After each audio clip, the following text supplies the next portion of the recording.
नोंनि गाराङा बेसेबा गोदै रिदों गोरबो बिखा सुग्लायहोनो हानाय बारलाङो समा मिथि मोनो।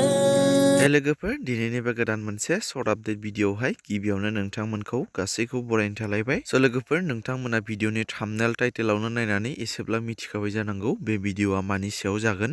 लोगोफोर बे भिडिअनि गेजेरजों जों दिनै सावरायगोन देग्लाय एबा बे बोसोराव गोदानै फैनो गोनां दाखा जोमै सावथुन नैथि खोन्दोनि सायाव। नोंथांमोना दाखा जोमै सावथुनखौथ' सिगाङाव बयबो नायखांखाबाय आरो गोबाङानो नायनानै मोजां मोनदों। दा बिनिनो नैथि खोन्दो फैनो थांगासिनो दङ देग्लाय बोसोराव। दा बे सावथुननि सोमोन्दैनो नैबे भिडिअनि गेजेरजों सुंद'यैब्लाबो नोंथांमोननि गेजेराव सावरायनोसै। लोगोफोर बिथांमोननि बे गोदानै फैनो गोनां दाखा जोमै नैथि खोन्दो सावथुनाव सासे सापर्टिं मेल एक्टर आरो सासे सापर्टिं मेल एक्ट्रिस महरै गोनांथि जानायलाय बिथांमोना अडिसन लानाय जादोंमोन आरो बिनि रिजाल्टखौबो बिथांमोना अलरेडि फोसावखाबाय। नोंथांमोना जाय भिडिअखौ नायदों बिथांमोना मिथिखादों जानांगौ। थेवब्लाबो आं बे भिडिअनि गेजेरजों एसे खिन्थाबावनोसै। बे दाखा जोमै नैथि खोन्दो सावथुनाव सेकेन्ड मेल लिड महरै सायख'जादों बिस्वजित दैमारि तामुलपुरनिफ्राय आरो सेकेन्ड लिड फिमेल महरै सायख'जादों लाइमोन ब्रह्म सापागुरि चिरांनिफ्राय। लोगोफोर बिथांमोना बे दाखा जोमै नैथि खोन्दो सावथुननिफ्राय सेकेन्ड लिड फिमेल आरो सेकेन्ड लिड मेल बे सानैनि थाखायल'सो अडिसनखौ लानाय जादोंमोन। बाट माखासे अडिसन होगिरि बिथांमोननि फाव खालामनाय एबा टेलेन्टखौ नायनानै बे दाखा जोमै सावथुन नैथि खोन्दोनि थाखाय आरो माखासे हौवासाफोर आरो हिन्जावसा बिथांमोनखौ बे दाखा जोमै सावथुनाव फाव खालामनो खाबु होनो थाखाय सायख'बावनाय जादों। बिनिनो सेलेक्ट जानाय मेल आर्टिस्टफोरनि गेजेराव दङ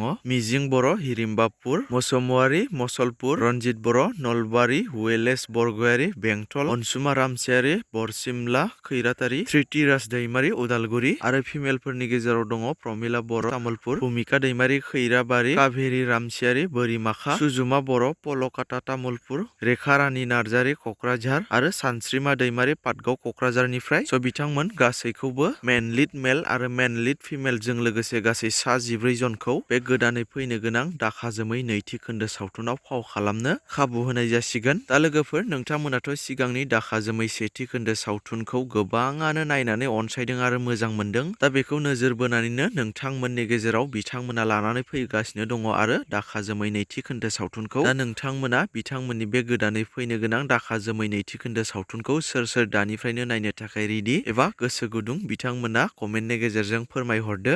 बिदिब्ला लोगोफोर दिनैनि सर्ट आपडेट भिडिअआ बेखिनियानोमोन। जुदि बे सावथुननि सोमोन्दै उनाव माबाफोर आपडेट मोनबावोब्ला नोंथांमोननि सिगाङाव फोरमायनो नाजाबावगोन। भिडिअखौ नायनानै मोजां मोनदोंब्ला लाइक खालामदो आरो बेफोरबायदिनो माखासे बर'नि फैनो गोनां सावथुनफोर आरो मिउजिक भिडिअफोरनि बागै आपडेटफोरखौ मोननो थाखाय चेनेलखौ साबस्क्राइब खालामनानै खाथिनि बेल आइकनखौबो अल प्रेस खालामनानै लादो।